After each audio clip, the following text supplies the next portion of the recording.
Financial markets పై పట్టు సాధించాలనుకునే వాళ్ళు Revanth conduct చేసే వెబినార్ కోసం ఈ నెంబర్ కి కాల్ చేయండి.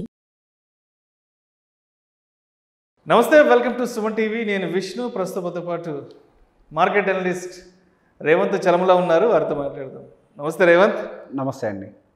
రేవంత్, నిన్న ఆఫీస్ కెఫ్టేరియాలో కూర్చొని లంచ్ చేస్తున్నప్పుడు మా కొలీగ్స్ మధ్య డిస్కషన్ వచ్చింది ఈ క్రెడిట్ కార్డ్స్కి సంబంధించి.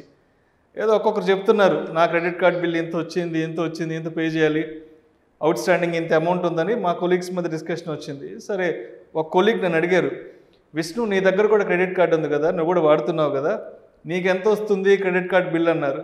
నేను చెప్పాను, బాబు నేను అప్పుడెప్పుడో ఒక 1 year బ్యాక్ తీసుకున్నాను, ఏదో ఒక 1000-2000 ట్రాన్సాక్షన్ చేసేసాను, తర్వాత ఆ అమౌంట్ కూడా పే చేసేసాను. ఆ క్రెడిట్ కార్డ్ తీసుకెళ్ళి ఇంట్లో ఎక్కడో షెల్ఫ్లోనే వార్డ్రోబ్లోనే పడేసేసాను, ఇప్పుడు దాన్ని అసలు యూజ్ చేయట్లేదు అని నేను వెంటనే చెప్పాను. సో వాళ్ళు ఏమన్నారంటే వెంటనే, అంటే చేతిలో క్రెడిట్ కార్డు ఉండి కూడా దాన్ని వాడకపోతే మళ్ళీ దానివల్ల కూడా కాంప్లికేషన్స్ వస్తాయి, దానివల్ల కూడా ఇబ్బందులు ఉంటాయని చెప్పారు. బట్ ఆ ఇబ్బందులు ఏంటనేది వాళ్ళు అయితే నాకు చెప్పలేదు. మరి యాజ్ ఎ మార్కెట్ అనలిస్ట్గా మీరేం చెప్తారు? క్రెడిట్ కార్డు మన దగ్గర ఉండి కూడా దాన్ని వాడకుండా తీసుకెళ్ళి షెల్ఫ్లోనూ బీరువాలను పడేస్తే మరి ఇబ్బందులు ఏముంటాయి అసలు? సార్, ఇప్పుడు క్రెడిట్ కార్డ్ అంటే ప్రతి మనిషి దగ్గర ఒకటి కాదండి, మల్టిపుల్ క్రెడిట్ కార్డ్స్ అనేది సహజంగా చాలామంది మెయింటైన్ చేస్తున్నారు.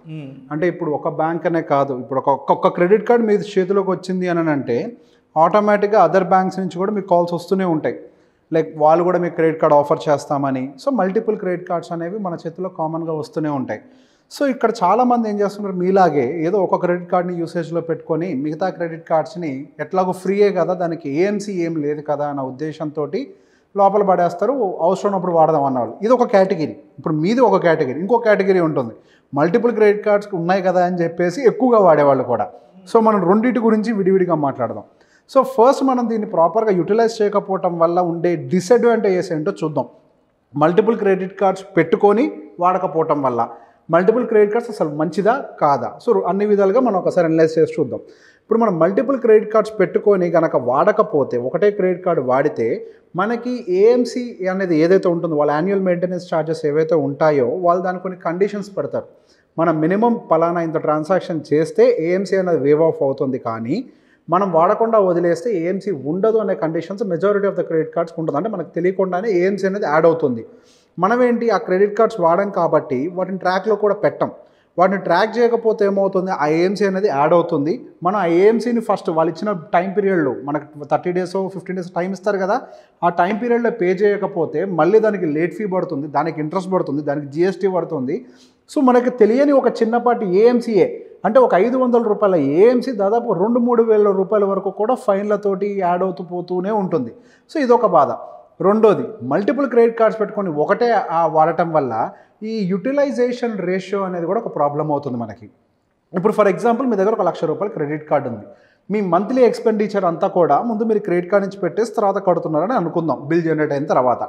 సో మీరు 1 లక్ష రూపాయల క్రెడిట్ కార్డ్ని మీరు 70,000, 80,000, 90,000 రూపాయలు మీ మంత్లీ ఎక్స్పెండిచర్ ఒక్కదాని నుంచే పెడితే మీ యూటిలైజేషన్ రేషియో అనేది అక్కడ క్రెడిట్ బ్యూరోలో, అంటే మనకి సిబిల్ స్కోర్ ఉంటుంది కదా, క్రెడిట్ బ్యూరోలో మనకు అది 80-90% యూటిలైజ్ చేస్తున్నారనేది చూపిస్తుంది. దీనివల్ల మనం అంటే లైక్ క్రెడిట్ క్రేవింగ్ అని అంటారు, అంటే అప్పుల కోసం మనం ఎక్కువగా వెతుకుతున్నామనే ఒక ఇదిని, అంటే మన సిబిల్లో రిపోర్ట్ చేస్తుంది అనమాట. అది అప్పుల కోసం, అప్పుల మీద ఎక్కువ డిపెండ్ అవుతున్నాము, ఉన్న అప్పుల మొత్తాన్ని ఎక్కువగా యూటిలైజ్ చేసేస్తున్నాము అని చెప్పి. Credit card is nothing but kind of an over draft. ఒక రకంగా it's a loan over draft, అంటే మన దగ్గర ఆల్రెడీ లిమిట్ ఉంటుంది, వాడుకుంటాం, మళ్ళీ రీపే చేస్తాం.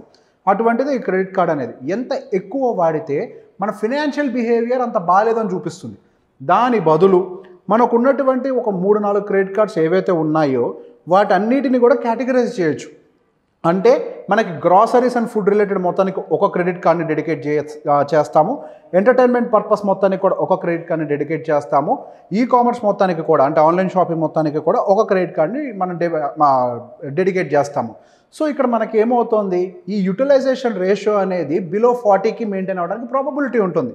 మీకు నెల ఖర్చు 80,000 రూపాయలు అనుకోండి, దాన్ని మీరు 3 క్రెడిట్ కార్డులు 90,000, 80,000 అంటే మీరు 3 క్రెడిట్ కార్డుల కింద డివైడ్ చేస్తే ఎంత అవుతుంది, గట్టిగా ఒక 20-25,000 ఒక క్రెడిట్, అంటే మీ యూటిలైజేషన్ రేషియో తగ్గిపోయి ఉంటుంది అన్నమాట. అవి హవెవర్ ఏంటి, ఇంకో అడ్వాంటేజ్, మీకు వీటిల్లో ప్రతి ఒక్క కార్డు కూడా కొన్ని అడ్వాంటేజెస్ని ఇస్తూ ఉంటారు. ఇప్పుడు కార్డ్స్ అన్నీ కూడా కో-బ్రాండెడ్ కార్డ్స్ వచ్చాయి. అంటే Flipkart ICICI bank card linked, అంటే ఫ్లిప్కార్ట్ కో బ్రాండెడ్, అంటే ఫ్లిప్కార్ట్లో ఐసిఐసిఐ బ్యాంకు కో బ్రాండెడ్ అయిన క్రెడిట్ కార్డ్ని వాడితే ఫ్లిప్కార్ట్ షాపింగ్లో ఎక్కువ అడ్వాంటేజెస్ ఇస్తూ ఉంటారు. అట్లా అమెజాన్ తోటి కో బ్రాండింగ్ ఉంటుంది, పేటిఎంతో కో బ్రాండెడ్ అయి ఉంటుంది, డిన్నర్ క్లబ్ అని కో బ్రాండెడ్ అయి ఉంటుంది. అంటే ఒక్కొక్క క్రెడిట్ కార్డు ఒక్కొక్క అడ్వాంటేజ్ని ఇస్తూ ఉంటుంది. So A type of credit card A type of షాపింగ్కి అడ్వాంటేజ్ ఇస్తుంది చూసుకొని మనం దానికి డెడికేట్ చేసుకోవచ్చు. ఇప్పుడు మన హైదరాబాద్ కల్చర్లో అయితే మోస్ట్ కామన్ ఫ్యాక్టర్ స్విగ్గీని యూజ్ చేయటం. స్విగ్గీని బాగా వాడతారు. ఈ మధ్య Swiggy and Axis bank co branded credit card కూడా ఏదో రిలీజ్ అయినట్టుంది. సో అందులో మనకి క్యాష్ బ్యాక్స్, ఎక్స్ట్రా డిస్కౌంట్స్ ఆ క్రెడిట్ కార్డ్తో చేస్తే వస్తూ ఉంటుంది. However you are using your credit card, for example మీకు నెలకి గ్రాసరీస్ కానివ్వండి లేకపోతే ఫుడ్ కానివ్వండి నెలకు 10,000 ఖర్చు పెడుతున్నారు through Swiggy, only through Swiggy అనుకోండి.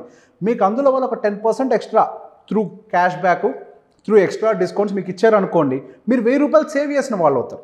So you are saving money, మీరు దీనికోసం డెడికేట్ చేసింది. హవెవర్ ఎంత వద్దన్నా ఎంతో కొంత ఆన్లైన్ షాపింగ్, గ్యాడ్జెట్స్ అవ్వచ్చు, ఇంటికి అవసరమైన వస్తువులు అవ్వచ్చు, అమెజాన్, ఫ్లిప్కార్ట్ నుంచి వాడతాం.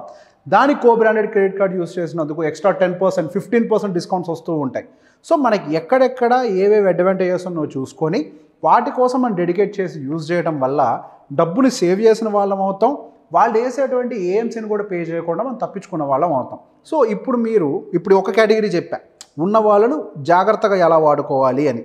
ఇప్పుడు దీంట్లో డిసడ్వాంటేజ్ అని కూడా చూద్దాం. ఇప్పుడు మనకి క్రెడిట్ కార్డ్స్ అనేది ఒక ఫాల్స్ ఇల్యూషనేషన్ క్రియేట్ చేస్తాయి. 3 క్రెడిట్ కార్డ్స్ ఉన్నాయి, లక్ష.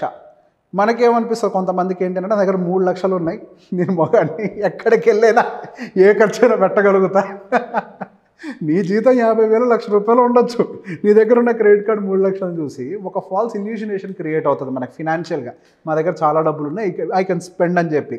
ఎవరికైతే ఈ ఎమోషనల్ బ్యాలెన్స్ అనేది ఉండదో, ఈ ఫినాన్షియల్గా అంటే స్పెండింగ్ కంట్రోల్ అనేది ఉండదో, వాళ్ళ చేతిలో ఇవి ఒక రకంగా అదేదో సామెత ఉంటుంది చూసారా, తాగిన కోతి చేతిలో రాయి లెక్క, అది ఎటు ఇసురుద్దో తెలీదు. కళ్ళు తాగిన కోతిలా బిహేవ్ చేస్తారన్నమాట, కళ్ళు తాగిన కోత అంటారు. సో క్రెడిట్ కార్డ్ యూటిలైజేషన్ని రిస్ట్రిక్ట్ చేసి వాడటం రాని వాళ్ళకి మల్టిపుల్ క్రెడిట్ కార్డ్స్ అసలు ఉండడం అనేది అసలు అడ్వైజబుల్ కాదు. సో బేసిక్గా నేను ఏదైతే చెప్పానో మీకు, అంటే మీరు ప్రతిదానికి ఒక లిమిట్ పెట్టుకోవాలి. If your credit card limit is 1 lakh, me spending limit వచ్చేసరికి జస్ట్ 30-40% ఆఫ్ ఇట్ అంతే. 1,00,000 దాటకూడదు. మీ అసలు లక్షను మర్చిపోండి, మీ లిమిట్ 30,000-40,000, అది దాటింది అంటే మీ క్రెడిట్ కార్డ్ లిమిట్ ఎగ్జాస్ట్ అయిపోయిందని చెప్పేసి మీకు వాడకుండా ఉండాలి. ఆ డిసిప్లిన్ ఉన్న వాళ్ళకి మాత్రమే మీరు ఇప్పుడు చెప్పిన multiple credit card strategy work out అవుతుంది. ఎవరికైతే ఈ ఫాల్స్ ఇల్యూషనేషన్ తోటి అన్నెసరీ స్పెండింగ్లోకి వెళ్తారో వాళ్ళు కంప్లీట్గా క్రెడిట్ కార్డ్ ట్రాప్లోకి ఒకసారి ఎంటర్ అయిన తర్వాత they will end up paying the highest interest from 36% to 48% per annum, along with the late payment fees and over limit fees. ఇట్లాంటివన్నీ ఎక్స్ట్రా పే చేసుకుంటూనే పోతారు, కానీ ఎన్నిటికి కూడా వాళ్ళ అప్పులను అయితే క్లియర్ చేయలేరు. దానివల్ల ఇంకో డిసడ్వాంటేజ్ కూడా ఉంది. ఇట్లా multiple credit cards heavy use చేయడం వల్ల మీ సిబిల్ అనేది చాలా దారుణంగా ఎఫెక్ట్ అవుతూ ఉంటుంది, చాలా ఎక్కువగా ఎఫెక్ట్ అవుతుంది. మీకు నిజంగా రిక్వైర్మెంట్ ఉంది, మీరు ఏదైనా హోమ్ లోన్కి వెళ్ళాలనుకున్నా, మీకు నిజంగా రిక్వైర్మెంట్ ఉంది, ఏదైనా గోల్డ్ పర్చేస్లోకి వెళ్ళాలన్నా, ఆటో లోన్కి వెళ్ళాలన్నా, ఏ లోన్స్కి వెళ్ళాలన్నా కానీ మీ క్రెడిట్ బిహేవియర్ అనేది మీకు లోన్ ఇవ్వకుండా చేస్తుంది. ఒకవేళ మీకు లోన్ వచ్చినా కానీ అది ఎక్కువ ఇంట్రెస్ట్ రేట్కి బ్యాంక్ మీకు ఆఫర్ చేసే పరిస్థితులకు నెట్టబడతాం మనం. సో ఉన్నాయి కదా అని చెప్పేసి అడ్డగోలుగా వాడకుండా, అసలు బ్యాలెన్స్ లేని వాళ్ళైతే తీసుకోకండి. ఉన్నవాళ్ళు మాత్రం వాటిని ఈక్వల్గా డైవర్సిఫై చేసుకోగలిగితే వాళ్ళ స్పెండింగ్ ఎక్స్పెండిచర్స్ని, అది కో బ్రాండెడ్ క్రెడిట్ కార్డ్స్ని ఐడెంటిఫై చేసి తీసుకుంటే డబ్బుల్ని సేవ్ చేసుకుంటూ ఉంటాం, అటు మన సిబిల్ స్కోర్ కూడా ఇంప్రూవ్ అవుతూ ఉంటుంది. This is how we have to balance and maintain hour credit cards. Thank you so much Revanth. మొత్తానికి మా ఆఫీస్లో మా కొలీగ్స్ మధ్య వచ్చిన డిస్కషన్కి మీ ద్వారా నాకు సొల్యూషన్ దొరికింది. క్రెడిట్ కార్డ్స్ చేతిలో ఉండి కూడా వాడకుండా పక్కన పడేస్తే ఎటువంటి ఇబ్బందులు వస్తాయి, అదేవిధంగా మల్టిపుల్ క్రెడిట్ కార్డ్స్ని హ్యూజ్గా వాడడం వల్ల మరి ఆ ఇంపాక్ట్ అనేది సిబిల్ స్కోర్ మీద ఎలా వెళ్తుంది అనే దాని గురించి చాలా చక్కగా మీ విశ్లేషణ తెలియజేశారు. Thank you so much Revanth. Thank you అండి.